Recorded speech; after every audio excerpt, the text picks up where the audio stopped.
kinompress nyo po, makakompress rin yung air dito sa loob and makakompress rin po yung marshmallow sa loob. Ay wait, intro muna pala. Okay, sige, intro. Pasok. Basta tayo'y magnanakaw,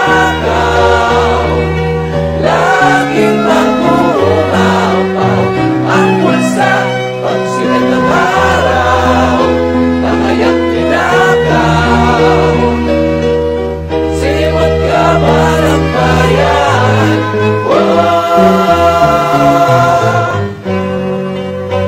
Ang tabanan natin. So yun, kaya good morning everyone. Ako po si Jamil Barataman at ito po si Hardy Masangkay.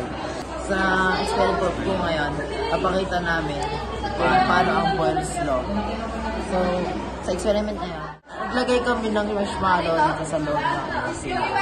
Tingnan namin kung ano mangyari pag inompress namin at in-compress. I-compress ba yun? Nakikita ngayon, pag kinompress, wala ka ba?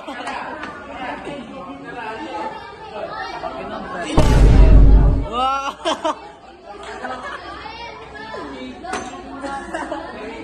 Pero, pag kinompress nyo po, makakompress rin yung air dito sa loob and makakompress rin po yung marshmallow sa loob. Kabaliktaran naman po doon pag, sagad natin. Pag kinokompress natin, lalaki yung marshmallow po kasi nag-expand yung air, ganon. Kaya nag-expand rin yung marshmallow. So, in simple saying, nakakompress lang po yung air sa loob ng syringe. So, naapektuhan yung marshmallow, which lumiliit at, lumalaki. Diba? And finally, bago tapusin ang video na ito po ang formula para sa Boyle's Law. Okay, thank you.